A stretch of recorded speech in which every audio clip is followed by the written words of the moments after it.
जूही को पाठक निवास के किचन में सी फूड और ऑरेंज जूस साथ में देखकर अपने पापा की मौत की साजिश रखने वालों के बारे में पता करने का ख्याल आया था। अपने शक को कंफर्म करने के लिए उसने निर्मला आंटी से एक सवाल किया। निर्मला आंटी, जब पापा घर में खाना खाते थे तब क्या मिसेस पाठक भी उन्हीं के साथ खाना खाती थी? निर्मला आंटी को जूही का यूं अचानक ऐसा क्वेश्चन पूछना थोड़ा अजीब लगा, पर फिर भी उन्होंने कहा, हाँ मैडम, घर में हमेशा सर के साथ ही खाना खाती थी, शुरू से ही खाती रही हैं वो तो। जूही ने उनसे आगे पूछा, अच्छा तो क्या पापा अपने खाने के साथ कोई हेल्थ सप्लीमेंट्स भी लेते थे? निर्मला ने याद करते हुए उससे कहा, हाँ मैडम, सर के लिए बहुत से हेल्थ प्रोडक्ट्स लेकर आई थी, साहब उन्हीं को खाते थे खाने के साथ। ये सुनकर जूही की आंखों में एक चमक आ गई। उसने जल्दी से कहा, अच्छा निर्मला आंटी, वो प्रोडक्ट्स अभी भी घर में कहीं रखे हैं क्या? ये सुनकर निर्मला आंटी थोड़ा शांत हो गई। फिर कुछ देर में वो बोली, वो जब साहब बीमार पड़ गए थे तब मैडम ने वो सब फिकवा दिया। जूही ये सुनकर थोड़ी मायूस हो गई। उसने सोचा, एक मौका था कुछ पता लगाने का, वो भी हाथ से चला गया। अब तो कुछ समझ ही नहीं आ रहा कि आखिर शुरू कहां से करूं, किससे पूछूं। तभी निर्मला आंटी कुछ हिचकिचाते हुए बोली, वो मिस जूही, वो प्रोडक्ट्स बहुत महंगे थे और वो एक्सपायर भी नहीं हुए थे, तो मैंने उनको अपने पास रख लिया था। ये सुनते ही जूही की आंखें बड़ी हो गई। उसने एक्साइटमेंट में मन ही मन भगवान को थैंक यू कहा। वो निर्मला आंटी का हाथ पकड़कर बोली, कहाँ है वो प्रोडक्ट्स, अभी आपके पास है? जूही को इतना एक्साइटेड देखकर निर्मला आंटी थोड़ा घबरा गई। वो बोली, वो मैंने चुराए नहीं थे, सच में मैडम ने उन्हें फेंकने को कहा था, बस मैंने रख लिए थे। जूही ने खुद को शांत करते हुए उनसे कहा, निर्मला आंटी, मैं आपको कुछ नहीं कह रही, बस आप मुझे वो प्रोडक्ट्स ला दीजिए।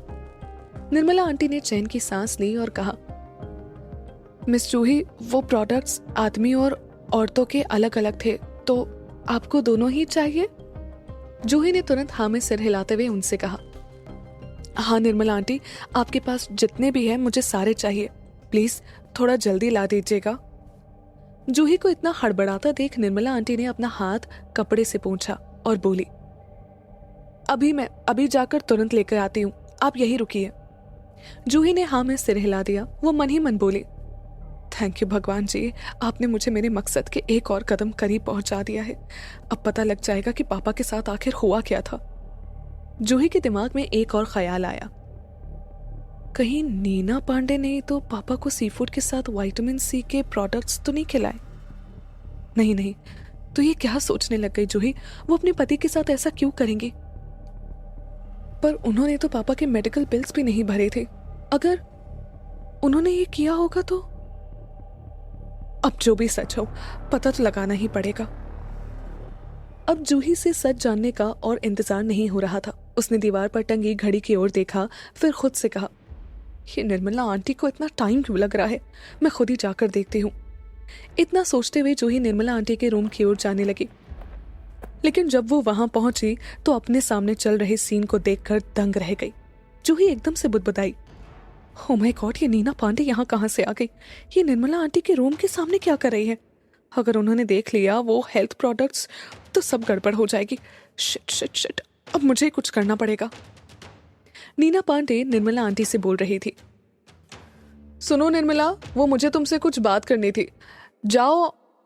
इतने में नीना पांडे ने देखा कि निर्मला कुछ घबराई हुई सी लग रही है, तो वो अपनी बात पूरी किए बिना उससे बोली, निर्मला क्या हुआ?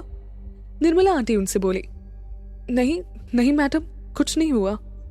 नीना पांडे को निर्मला का बिहेवियर थोड़ा अजीब लगा। वो उनके कमरे के अंदर जाकर देखने वाली थी कि तभी जूही वहां आगे आकर खड़ी हो गई। जूही को ऐसे अपने आगे खड़ा देखकर नीना पांडे का शक और भी बढ़ गया।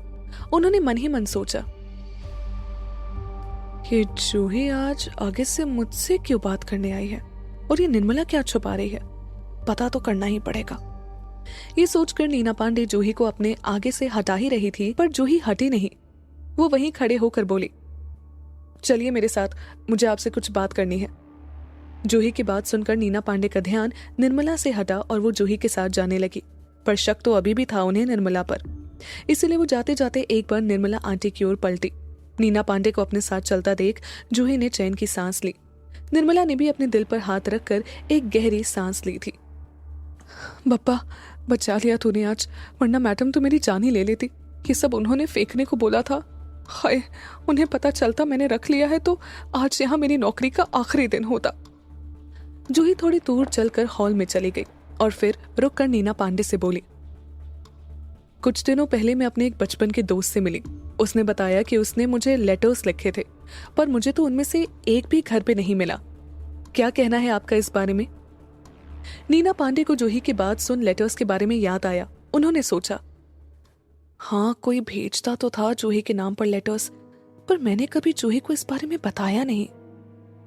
हुआ यूं था कि पहली बार लेटर्स रिया को मिले थे। उसने बड़े इंटरेस्ट के साथ उन्हें खोला था, पर उनमें उसे कोई काम की चीज नहीं मिली। पर उसे देखने मिला था तो सिर्फ जूही के लिए ढेर सारा प्यार। ये देखकर रिया चिढ़ गई और उसने गुस्से में जूही के वो लेटर्स फाड़ दिए। अगली बार से तो वो लेटर्स पढ़ती भी नहीं थी, बस उन लेटर्स को वापस भिजवा देती थी, ये कहकर कि कोई जूही नाम की लड़की इस घर में नहीं रहती। ये बात इतनी पुरानी हो गई थी कि नीना पांडे तो इस बारे में भूल भी गई थी। किसे पता था कि इतने सालों बाद जूही उससे ये सवाल पूछेगी। पहले तो उन्होंने सोचा था कि वो रिया को इस मैटर में जूही से डील करने देगी, पर अब जूही ऋषि सिंघानिया के साथ थी और रिया को वैसे भी नहीं आता कि कहाँ कैसे बात संभालनी चाहिए। नीना पांडे ने ये सब सोचकर यही तय किया कि अब उन्हें ही इस बात को संभालना होगा। वैसे भी ये इंसिडेंट इतना पहले हुआ था कि जूही अब घर भी क्या लेती इस बारे में। नीना पांडे ने जूही को जवाब दिया, हाँ, अब तुम कह रही हो तो कुछ कुछ याद तो आ रहा है मुझे। आए थे कुछ लेटर्स, पर मुझे लगा कि वो गलत एड्रेस पर आ गए हैं, कहीं फॉरेन से आए थे, तो इसीलिए मैंने उन्हें वापस भिजवा दिया। जूही ने उनसे फिर गुस्से में कहा, मिसेस पाठक, आपको नहीं लगता कि आपने इसमें कुछ गलत किया है? नीना पांडे ने जूही को जवाब दिया, आई नो तुम कह रही हो तो मुझसे गलती हो ही गई होगी, पर मैंने जानबूझकर ये नहीं किया, और वैसे भी इतना टाइम हो गया है, क्या मतलब पुरानी बातें लेकर बैठने का। अब तुम भी ओवर रिएक्ट मत करो जूही। जूही उनका जवाब सुनकर सरकास्टिकली हंसती। वो मन ही मन सोचने लगी, इसे कहते हैं चोरी और ऊपर से सीना सोरी। पहले तो मेरे लेटर्स छुपाए और अब कह रही हैं कि मैं ओवर रिएक्ट कर रही हूँ। वाओ, बेशर्मी में तो इन लोगों का कोई मुकाबला ही नहीं। जूही कुछ और उनसे आगे कहना चाह रही थी, पर फिर उसने सोचा, बात गलत तो है, पर अभी कोई फायदा नहीं इसे और खींचने का। वैसे भी मैंने ये बात अभी नीना पांडे का निर्मला आंटी पर से ध्यान हटाने के लिए छेड़ी थी, तो अभी के लिए रहने देती हूँ। ऐसी बातों का मैं अभी इनसे हिसाब लेने बैठी तो लिस्ट बहुत लंबी है। किन किन बातों का हिसाब लूंगी? अभी पापा के बारे में पता लगाना सबसे ज्यादा जरूरी है। जूही ने गहरी सांस लेकर उनसे कहा, ठीक है, अभी के लिए मैं इस बात को जाने दे रही हूँ, पर आगे से ऐसा कुछ करने का सोचिएगा भी नहीं, वरना ठीक नहीं होगा। अब आप जूही सिंघानिया के कोई भी लेटर्स छिपा नहीं सकती हैं। ये कहकर जूही अपने रूम की ओर जाने लगी। पीछे खड़ी नीना पांडे अपना गुस्सा कंट्रोल करते हुए मन ही मन बुदबुदाई, समझती क्या है खुद को? इसको क्या लगता है मैं इससे डर गई? इसकी बोलती हमेशा हमेशा के लिए बंद कर दूंगी मैं। यही सब बड़बड़ाते हुए नीना पांडे अपने कमरे में चली गई। वहीं जूही अब तक अपने कमरे में नहीं गई थी, बल्कि वो पिलर के पीछे से छुपकर नीना पांडे को देख रही थी। जैसे नीना पांडे अपने कमरे की ओर गई, जूही पिलर के पीछे से निकलकर निर्मला आंटी के रूम की ओर भाग गई। निर्मला आंटी के रूम का गेट खुला देखकर जूही बिना नॉक किए अंदर रूम में चली गई। वो उनसे बोली, निर्मला आंटी, जल्दी से दिखाइए वो हेल्थ प्रोडक्ट्स। जूही के अचानक वहां आ जाने की वजह से निर्मला आंटी चौंक गई। उन्हें लगा नीना पांडे तो वहां नहीं आ गई, पर जूही को देखकर उन्होंने चैन की सांस ली। वो जूही से बोली, आपने तो मुझे डरा ही दिया था। निर्मला आंटी अपनी अलमारी की ओर गई और एक बड़ा सा बॉक्स निकालकर जूही की ओर बढ़ा दिया। वो बोली, मिस जूही, इसी में है सभी हेल्थ प्रोडक्ट्स जो मैडम ने मुझे फेंकने के लिए बोले थे।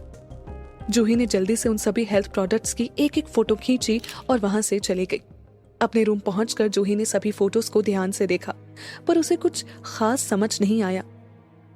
ये सब तो केमिकल्स के नाम लिखे हुए हैं, मेरी तो कुछ समझ में नहीं आ रहा। क्या करूं, कैसे पता लगाऊं? डॉक्टर रोहित से पूछती हूँ। जूही यही सोचकर फोटोज डॉक्टर रोहित को भेजने ही वाली थी कि तभी चीकू का मैसेज आ गया। वो जूही की चोट के बारे में पूछ रहा था। ये देखकर जूही के हाथ थम गए। उसने सोचा, डॉक्टर रोहित से अच्छा होगा कि मैं चीकू से पूछूं। डॉक्टर रोहित शायद आगे कभी किसी दबाव के चलते धोखा दे सकते हैं, पर चीकू कभी ऐसा नहीं करेगा। उसी से पूछती हूँ, पर मैं उसे पापा के बारे में नहीं बता सकती, तो फिर एक काम करती हूँ, नॉर्मली उससे पूछती हूँ कि हेल्थ प्रोडक्ट्स कैसे हैं, पापा का नाम ही नहीं लूंगी। यही सोचकर जूही ने रचित को हेल्थ प्रोडक्ट्स की फोटो सेंड कर दी। कुछ ही पलों में रचित का रिप्लाई आ गया। उसमें लिखा था, जूही, ये प्रोडक्ट्स बहुत स्पेसिफिक है, सब कोई नहीं खा सकता इन्हें। डॉक्टर से कंसल्ट किए बगैर तो बिल्कुल नहीं। गलती से ये प्रोडक्ट्स तुम मत खा लेना, ये 40+ लोगों के लिए ही हैं। और हाँ, अगर तुम्हारी जान पहचान में कोई खाने वाला है तो उसे ये जरूर कह देना कि वो इनके साथ सी फूड ना खाए। दोनों को साथ में खाना इट्स वेरी डेंजरस। ये पढ़कर तो जैसे जूही के पैरों तले जमीन ही खिसक गई। उसने जोर से मुट्ठी भींचकर अपने बेड पर दे मारी। बस एक ही बात चल रही थी उसके मन में, नीना पांडे ने ये सब किया है मेरे पापा के साथ। क्यों क्यों? मेरी जिंदगी बर्बाद करना कम नहीं था क्या, जो मेरे पापा की जान लेना चाह रही है? और कैसी बेटी है तू जूही, तेरे पापा की मौत की साजिश हुई तेरे नाक के नीचे और तुझे पता भी नहीं चला। जूही रोते रोते बिस्तर पर लेट गई। वो बड़बड़ाने लगी, मैं किसी को नहीं छोड़ूंगी, सबको सजा दूंगी। मैं पापा को ठीक करके रहूंगी। पर कैसे जूही, कैसे करेगी तू ये सब? कुछ देर बाद रचित का फिर एक मैसेज आया। उसमें लिखा था, वैसे तुम किसके लिए ये हेल्थ प्रोडक्ट्स पूछ रही हो? सब कुछ ठीक तो है ना? मेरी जरूरत तो नहीं है? I am always there for you. Rachit का ये मैसेज देखकर जूही नम आंखों से ही मुस्कुरा दी। वो बोली, हिम्मत रख जूही, तू अब अकेली नहीं है। इतना कहते हुए जूही ने अपने आंसू पोंछे। वो खुद से बोली, कमजोर मत पड़ तू जूही, पापा को तेरी जरूरत है। तुझे पापा के लिए हिम्मत बनाए रखनी होगी। तुझे सबको उनकी गलतियों की सजा देनी होगी। अब क्या फैसला लेगी जूही? क्या रचित उसकी मदद करेगा? क्या असर पड़ेगा जूही के इस फैसले का उसके और ऋषि के रिश्ते पर? से नफरत करती है, पर पापा के साथ वो ऐसा कैसे कर सकती है? वो तो उनके पति है, फिर क्यों? जूही के दिमाग में इस वक्त हजारों सवाल चल रहे थे और उनका जवाब सिर्फ नीना पांडे के पास था। जूही नीना पांडे से अपने हर एक सवाल का जवाब मांगना चाहती थी, पर वो उनके पास सवाल जवाब करने नहीं गई, क्योंकि इस वक्त उसके पास कोई सबूत नहीं था। जूही ने सोचा, नीना पांडे बहुत शातिर है, उससे अभी मैं सवाल करने गई तो वो मानेगी तो है नहीं, उल्टा सतर्क हो जाएगी, जो मेरे लिए अच्छा नहीं होगा, क्योंकि उसे पकड़ना और भी मुश्किल हो जाएगा। जूही ने गहरी सांस ली और खुद से कहा, जूही हिम्मत रख, सब ठीक हो जाएगा, तू करेगी सब ठीक। बस अभी थोड़ा पेशेंस रख, सबूत इकट्ठा कर और सही मौके पर नीना पांडे को पकड़, जब उसके पास बचने का कोई रास्ता ही ना बचे। जब जूही कुछ शांत हुई तो उसने रचित को एक मैसेज किया, thank you for the information. ये थैंक यू दरअसल सिर्फ जूही को हेल्थ प्रोडक्ट्स के बारे में बताने के लिए नहीं था, बल्कि इस वक्त उसकी हिम्मत बनने के लिए था। जूही ने मैसेज करके फोन रखा ही था कि उधर से रचित का रिप्लाई आया। उसमें लिखा था, एनीथिंग फॉर यू दोस्त। ये पढ़कर जूही मुस्कुरा दी। आगे एक और मैसेज था, उसमें एक रिक्वेस्ट थी, कल मेरे साथ क्या एक वेलफेयर इंस्टीट्यूशन चलोगी? जूही ने ये पढ़कर मन ही मन सोचा, अभी इतना कुछ चल रहा है, यहाँ जाऊं कि नहीं चीकू के साथ? फिर कुछ देर बाद जूही ने खुद से ही कहा, कुछ समझ तो आ नहीं रहा मुझे, वैसे भी कल चीकू के साथ जाती हूँ, शायद बाहर निकलूं तो कुछ नया आइडिया आए। यही सब सोचकर उसने रचित को मैसेज कर दिया, ठीक है, कल सुबह आ जाना मुझे लेने मेरे पुराने घर। रचित ने तुरंत उसे रिप्लाई किया, मानो इंतजार में ही बैठा हो। उसने लिखा, ग्रेट, पर मैं थोड़ा लेट आऊंगा, मुझे पता है तुम्हें देर तक सोना पसंद है। ये सुनकर जूही को फिर एक सुकून का एहसास हुआ। उसने मैसेज पढ़कर फोन साइड टेबल पर रख दिया और बेड पर लेट गई। लेटे हुए वह सोच रही थी, हाँ, मुझे अब जल्दी से ठीक होना है और नीना पांडे को भी उसकी सही जगह पहुंचाना है। यही सब सोचते हुए वो सो गई। अगले दिन जब वो उठी तो सुबह के 9 बज चुके थे। नीचे जाते वक्त वो सोच रही थी, बस अभी मेरा सामना रिया या नीना पांडे से ना हो, पता नहीं उन्हें देखकर मैं खुद को रोक पाऊंगी कि नहीं। लेकिन जूही की किस्मत, सीढ़ियों पर ही उसे रिया मिल गई। उसे देखते ही जूही ने आंख बंद कर ली। वो सोचने लगी, किसकी शक्ल दिख गई सुबह सुबह, अब पूरा दिन बर्बाद जाएगा, अब बस ये अपना मुंह ना खोले। पर ऐसा कभी हो सकता है भला कि रिया के सामने जूही हो और वो शांत रहे? नहीं, ये मुमकिन नहीं। जूही को देखकर रिया बोली, ओह, तुम महारानी जाग गई। मैं तो सोच रही थी कि तुम्हारी सुबह हो ही ना। जूही ने अपनी आंखें मलते हुए रिया से कहा, रिया, कभी तो कुछ अच्छा बोल लिया करो अपने मुंह से। फिर याद दिला रही हूं, दूसरों के लिए गड्ढा खोदोगी तो सबसे पहले खुद ही उसी में गिरोगी। रिया ने चिढ़कर उससे कहा, मैं गिरूंगी? क्या मजाक है? खुद को देखा है? मरते मरते बची हो। खुद को संभालो पहले, ज्ञान मत झाड़ो मुझे। जूही ने अब रिया का कोई जवाब नहीं दिया। रिया को इग्नोर करके वो सीढ़ियों से नीचे आने लगी। तभी रिया ने हंसकर उससे कहा, इतना मत उतराओ जूही। ऋषि ने तुमसे शादी बस की है, वो तुमसे प्यार नहीं करता है। जिस दिन उसका मन हुआ तुम्हें छोड़ देगा, जैसा तुम्हारा बॉयफ्रेंड राहुल ने तुम्हें मक्खी की तरह अपनी जिंदगी से बाहर निकाल फेंका था। ये बात कहकर रिया ने जूही के जख्मों को कुरेद दिया था। शांत जूही भी घायल शेरनी की तरह उस पर दहाड़ पड़ी।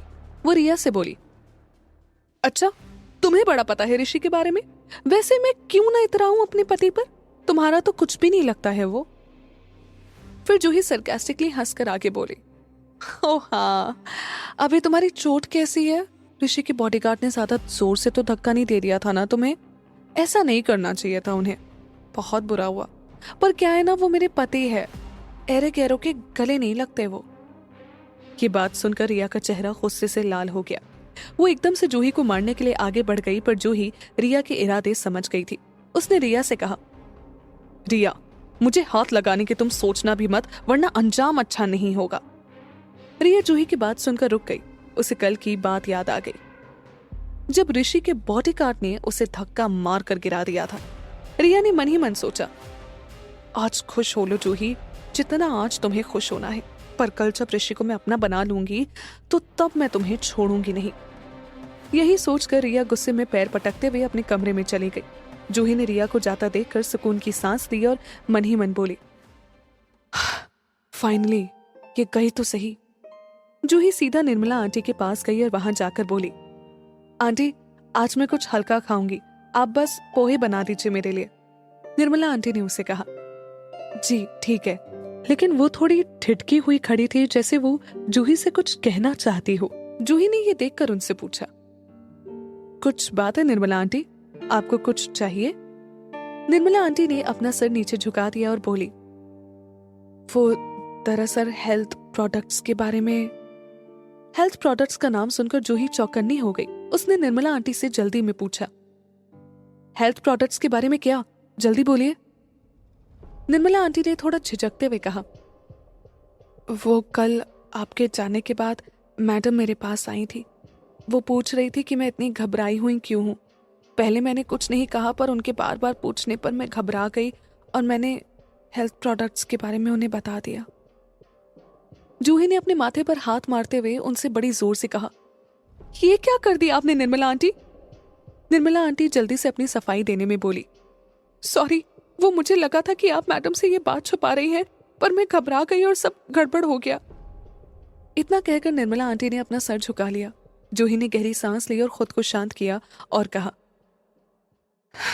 निर्मला आंटी, इसमें आपकी कोई गलती नहीं है। मुझे ही आपको इसके बीच में नहीं डालना चाहिए था। फिर जूही बोली, अच्छा, जब आपने मिसेस पाठक से ये बात बोली तो उनका रिएक्शन क्या था? निर्मला आंटी ने थोड़ा सोचकर कहा, उन्होंने कुछ ज्यादा रिएक्ट तो नहीं किया, बस इतना पूछा कि अगर आपको एक्सीडेंट की वजह से कुछ हेल्थ प्रोडक्ट्स चाहिए तो। जूही ने एक बार फिर पूछा, आंटी आप अच्छे से सोचकर बताइए, क्या मिसेस पाठक ने जरा सा भी अबनॉर्मल बिहेव किया था? निर्मला आंटी ने दोबारा सोचा, पर उनका जवाब वही पहले वाला ही था। जूही निर्मला आंटी की बात सुनकर सोच में पड़ गई। उसने मन ही मन सोचा, कहीं मैं ज्यादा तो नहीं सोच रही? कहीं हेल्थ प्रोडक्ट्स में विटामिन सी का होना महज इत्तेफाक तो नहीं है? क्या मैं सचमुच गलत हूं? खैर, कोई फर्क नहीं पड़ता कि नीना पांडे ने ये किया है या नहीं। मैटर ये करता है कि मैं अपने पापा के बीमार होने का सारा सच पता करूं और जिसने भी ये किया है उसको सजा दिलवाऊं, अब चाहे वो नीना पांडे हो या कोई और। जूही को ऐसे ख्यालों में खोए देख निर्मला आंटी ने पूछा, आप कहाँ खो गई? आप ठीक है ना? जूही ने फोर्सफुली स्माइल करके निर्मला आंटी से कहा, हाँ, जूही का जवाब सुनकर निर्मला आंटी खुश हो गई। वो बोली, आप बैठिए, मैं आपके लिए नाश्ता बस यूं तैयार करके लाई। जूही ने बस हाँ में सिर हिला दिया और डाइनिंग टेबल पर जाकर बैठ गई। टेबल में बैठकर जूही का दिमाग चारों तरफ सोच रहा था,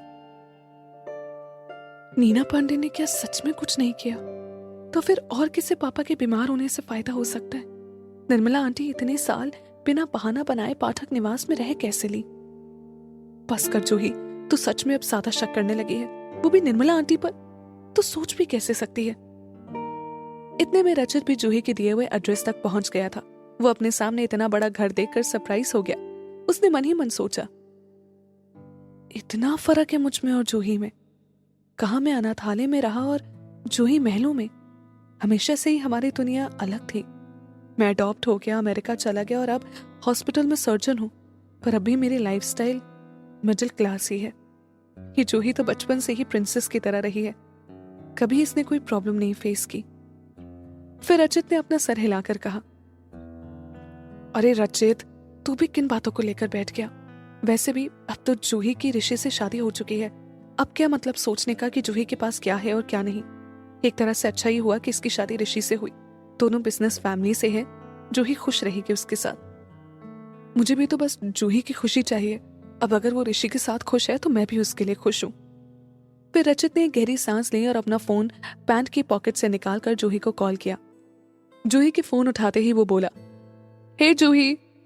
जूही उससे बड़े प्यार से बोली, हे चीकू। जूही की चहकती आवाज सुनकर रचित मुस्कुरा दिया। वो बोला, तुम्हारे घर के बाहर खड़ा हूं, आ जाओ। जूही ने उसे जवाब दिया, मैं ही आती हूं बाहर। जूही की बात सुनकर रचित ने फोन रख दिया और जूही का इंतजार करने लगा। पर उसने सोचा, कुछ हुआ है शायद। जूही की आवाज में ये बनावटीपन सा क्यों है? तभी जूही पाठक निवास के एंट्रेंस से बाहर आई और रचित बस उससे ही देखता रह गया। जूही ने सिंपल सा व्हाइट टॉप और ब्लैक जीन्स पहन रखी थी और बालों में एक हाई पोनी की हुई थी।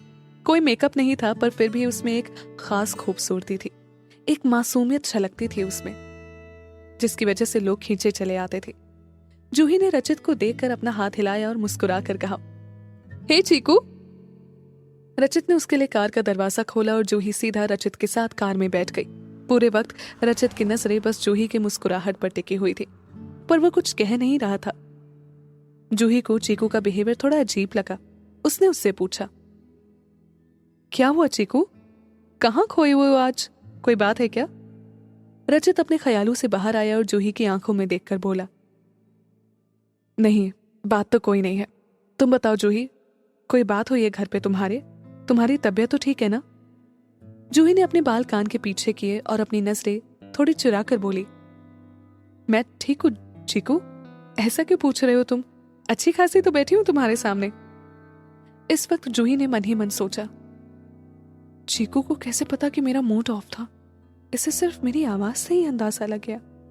हमेशा से ऐसा ही है ये। इससे मैं बचपन में भी कोई सीक्रेट नहीं रख पाती थी। जूही की बात सुनकर थोड़ी देर तक रचित ने जूही को देखा। वो खुद से बोला, मत जोर डाल तू जूही पर रचित। अभी अभी तो हम वापस मिले हैं। कुछ वक्त तो लगेगा उसे तुझ पर पूरी तरह ट्रस्ट करने में। पेशेंस रख थोड़ा। तुझे बस जूही का साथ देना है। ये सब सोचकर रचित ने जूही से कहा, ओके, अच्छी बात है अगर तुम ठीक हो, लेकिन अगर कभी भी तुम्हें लगे कि तुम्हें मेरे साथ की जरूरत है या किसी भी चीज की जरूरत हो, तो इस दोस्त को याद रखना, मैं हमेशा तुम्हारे साथ हूं। दोस्ती से बड़ा वैसे भी कोई रिश्ता नहीं होता। रचित की ये बात सुनकर जूही की आंखें नम हो गई। उसने कुछ कहने के लिए अपना मुंह खोला ही था कि वो रुक गई। तो क्या जूही रचित को सब बता देगी? ऋषि को जब रचित के पाठक निवास आने के बारे में पता चलेगा तो वो कैसे रिएक्ट करेगा? और क्या सच में नीना पांडे जूही के पापा के बिगड़ती हेल्थ के लिए रिस्पॉन्सिबल नहीं है? जूही अपने दोस्त रचित के साथ वेलफेयर इंस्टीट्यूशन जा रही थी। रचित की बातें उसे उकसा रही थी कि जूही उसके मन में चल रही बातें उसे बता दे। रचित की केयर और कंसर्न ने जूही के दिल को छू लिया था। उसने रचित से कहा, thank you Cheeku, it means a lot to me. Rachit इस बात पर मुस्कुराया और उसकी कार ने रफ्तार पकड़ ली। जूही मन ही मन सोच रही थी, मैं चीकू को बता सकती हूँ क्या पापा के बारे में? नहीं, मैं चीकू की जान को खतरे में नहीं डाल सकती। और वैसे भी एक बात खुलेगी तो फिर सभी बातें खुल जाएंगी, और मैरिज कॉन्ट्रैक्ट की बात तो मैं भूल कर भी किसी से नहीं कह सकती। यही सोचकर जूही ने रचित से इनडायरेक्टली बात करने का फैसला लिया। वो बोली, अच्छा बताओ चीकू, अगर तुम्हें पता चले कि कोई तुम्हारे परिवार को मारना चाहता है पर तुम्हारे पास इसका कोई सबूत नहीं है, तो तुम क्या करोगे? जूही की यह बात सुनकर रचित शॉक्ड हो गया। उसके हाथ स्टीयरिंग व्हील पर कस गए। वो मन ही मन सोच रहा था, मुझे तो लगा था कोई छोटी मोटी बात इसे परेशान कर रही होगी, पर मर्डर? ये कैसी मुसीबत में फंसी है जूही, और ऐसे वक्त में इसका पति कहाँ है? क्या इन दोनों के बीच उतना गहरा रिश्ता नहीं जितना ये लोग दिखाते हैं? ये सोचकर रचित की आंखों में एक चमक आ गई। उसने जूही से कहा, ये क्या कह रही हो जूही, कुछ बात है क्या? मैं नहीं चाहता कि तुम खुद को किसी भी खतरे में डालो, और ऐसे वक्त में ऋषि कहाँ है? तुम्हारे साथ क्यों नहीं है वो? रचित के एक के बाद एक सवाल से परेशान जूही का मुंह खुला रह गया। उसने मन ही मन सोचा, तू बेवकूफ है क्या जूही?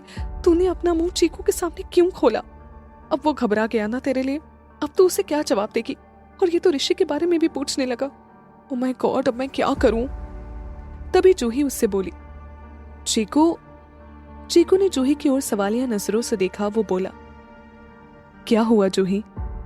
जूही ने एक गहरी सांस लेते हुए कहा, चीकू हुआ कुछ नहीं है मुझे, मैंने तो बस ऐसे ही तुमसे एक सस्पेंस वाला सवाल पूछ लिया। रजत ने जूही की आंखों में देखकर उससे कहा, मैं तुम्हारा दोस्त हूं जूही, मुझसे तुम कभी कुछ नहीं छुपा पाई। ऐसे कैसे कुछ नहीं हुआ है? इतनी बड़ी बात है, तुम मुझसे कुछ मत छुपाओ। बाहर से रचित जितना भी जूही को लेकर परेशान दिख रहा हो, पर वो अंदर से बहुत एक्साइटेड था कि ऋषि और जूही के बीच सब ठीक नहीं है, क्योंकि ऐसे मुश्किल वक्त में ऋषि जूही के साथ नहीं था। जूही ने मन ही मन खुद से कहा, जूही तूने तो खुद के ही पैर में कुल्हाड़ी मार ली है, अब क्या करेगी? क्या बोलेगी इसको? एक काम करती हूँ, मैं ऋषि के ऊपर सारी बात डाल देती हूँ, कम से कम इसके सवालों से तो बच जाऊंगी। जूही रचित से बोली, चीकू तुम मेरी फिक्र मत करो, ये मैटर मेरा है ही नहीं, वो ऋषि का है। रचित ने चौंक कर उससे पूछा, ऋषि का? जूही ने उससे कहा, हाँ, मैं बस ऋषि के लिए परेशान हूं, मुझे कुछ नहीं हुआ है। रचित शक की नजर से जूही को देखकर बोला, सच में? जूही ने इस पर मुंह बनाते हुए उससे कहा, हाँ चीकू, ऋषि इतनी बड़ी कंपनी चलाता है, उसके खिलाफ स्कीम्स और साजिशें होती रहती हैं। अभी कुछ टाइम पहले मैंने सुना था कि उसकी जान को भी खतरा है। यही सब सोचकर मैं ऋषि के लिए परेशान हूँ, और ऊपर से तुम मुझसे सवाल कर रहे हो। जूही को ऐसे दुखी देखकर रचित उससे बोला, जूही तुम परेशान मत हो, पर बताओ, इतना सक्सेसफुल है ऋषि, फिर भी अपनी पत्नी को परेशान करता है। जूही ने सोचा, ये चीकू का माइंड थोड़ा वन ट्रैक नहीं है, घूम फिर कर ऋषि पर ही आ जाता है ये। जूही ने उससे कहा, चीकू ऐसे क्यों कह रहे हो? इसमें ऋषि की क्या गलती है? तुम्हें मेरा पति पसंद नहीं आया क्या? जूही की बात सुनकर रचित चौंक गया। उसने खुद से कहा, शिट, मैं सच में ओवर एक्साइटेड हो गया जूही और ऋषि के रिश्ते के बारे में सुनकर। कंट्रोल योरसेल्फ रचित।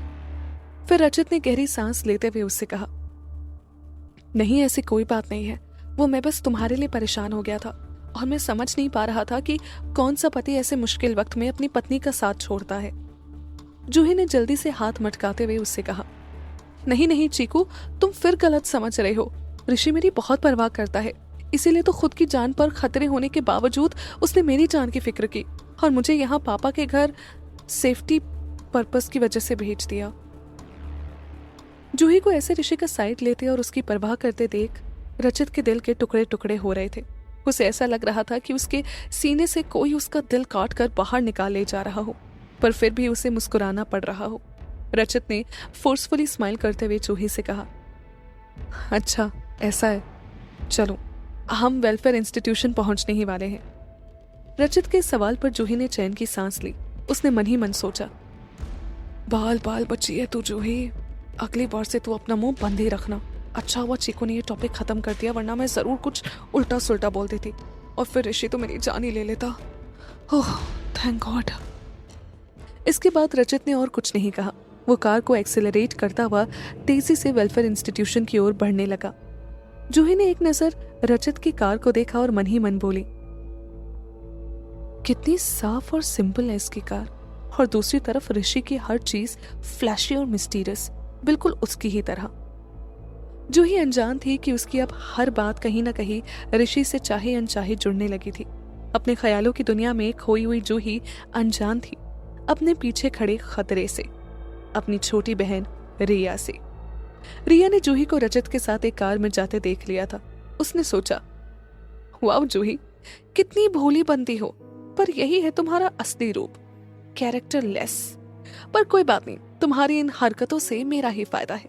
कैरी ऑन, मैं अभी तुम्हारी हरकतों के बारे में जीजा जी को बताती हूँ। इतना कहकर रिया ने ऋषि को कॉल करने के लिए अपना फोन निकाला, पर वो थोड़ी रुकी। उसने सोचा, मेरे पास ऋषि का तो फोन नंबर ही नहीं है, उसके ऑफिस का नंबर भी नहीं है मेरे पास। अब क्या करूं? मैं ऋषि तक जूही के काले चिट्ठे पहुंचा कर ही दम लूंगी, पर कैसे? हाँ, मैं उसके ऑफिस के फ्रंट डेस्क पर कॉल करती हूँ। Good idea. इतना सोचकर रिया ने सिंघानिया कॉर्पोरेशन के फ्रंट डेस्क पर कॉल लगा दी, और जब बेल जा रही थी तब उसके दिमाग में चल रहा था, तो क्या हुआ अगर आज मेरे पास ऋषि का पर्सनल नंबर नहीं, पर कल ऋषि का सब कुछ मेरा होगा, और ऋषि खुद भी। रिया का कॉल जब कनेक्ट हुआ तो उसने कहा, हेलो, मैं मिसेस सिंघानिया की बहन रिया पाठक बात कर रही हूँ। मुझे मिस्टर ऋषि सिंघानिया से बात करनी है। रिया की रूट टोन सुनकर फ्रंट डेस्क पर बैठी एम्प्लॉय ने सोचा, क्या समझती है खुद को ये? बात तो ऐसे कर रही है जैसे खुद ही मिसेस सिंघानिया हो। रिडिकुलस। लेकिन एम्प्लॉय ने पर्सनल फीलिंग्स को साइड में रखते हुए प्रॉपर प्रोसीजर फॉलो किया और रिया का कॉल विनय से कनेक्ट कर दिया। विनय ने जब रिया से उसके कॉल करने का रीजन पूछा तो उसने बस ये कह दिया, मिस्टर विनय, बात पर्सनल है, मैं सिर्फ ऋषि को ही बता सकती हूँ। इस बात पर विनय ने अपनी इमोशनलेस टोन में उससे कहा, देन सॉरी मिस रिया, मैं आपकी बात सर से नहीं करवा सकता। रिया ने गुस्से में उससे कहा, ये कैसे बात कर रहे हो तुम? मैं रिया हूँ, मिसेस सिंघानिया की बहन। तुम्हें पता नहीं मैं ऋषि से कितनी क्लोज हूँ? बात कराओ उससे, वरना जब उसे पता चलेगा तो वो तुम्हें छोड़ेगा नहीं। रिया की इस बात पर विनय को हंसी आ गई। वो बड़े अच्छे से वाकिफ था जूही और रिया के रिश्ते से और ऋषि के बिहेवियर से भी। फिर भी विनय ने अपनी प्रोफेशनल टोन नहीं छोड़ी। उसने कहा, I am still sorry miss Riya, आप मिसेस सिंघानिया की बहन हैं, इसीलिए ये कॉल मुझ तक ट्रांसफर हुआ, पर आगे ये कॉल सिर्फ इस बात पर जाएगा कि वो कितनी इम्पोर्टेंट है, क्योंकि आप मिसेस जूही सिंघानिया की बहन हैं, खुद मिसेस सिंघानिया नहीं। और अगर आप सर से इतनी ही क्लोज है तो आप उनको पर्सनली कॉल कर सकती हैं, पर मुझे तो प्रोटोकॉल्स फॉलो करने ही पड़ेंगे। रिया ने यह बात सुनकर गुस्से में अपनी मुट्ठी कस ली और दांत पीसते हुए बोली, ये बात सिंघानिया कॉर्पोरेशन की इज्जत और जूही के बारे में है। ये सुनकर विनय ने सोचा, मुझे इस रिया पर कोई भरोसा तो नहीं है, पर बात शायद सच में इम्पोर्टेंट हो। यही सोचकर विनय ने रिया की कॉल ऋषि के ऑफिस वाले फोन में ट्रांसफर कर दी। ऋषि ने कॉल उठाकर अपनी इमोशनलेस टोन में कहा, हेलो, पर फोन की दूसरी साइड से एक बहुत ही चुभने वाली आवाज आई, ऋषि। ऋषि ने चौंक कर फोन को अपने कान से दूर कर दिया और आंखें बंद करके अपना सर मलने लगा, मानो रिया के दिए इस सर दर्द से बचना चाहता हो। फिर ऋषि ने खुद को कंट्रोल किया ताकि वो रिया पर चिल्लाए ना, और अपनी इरिटेशन को कम करते हुए बोला, आपने जूही और सिंघानिया कॉर्पोरेशन की कोई बात बताने के लिए कॉल किया था, बताइए। रिया ने मुंह बनाते हुए ऋषि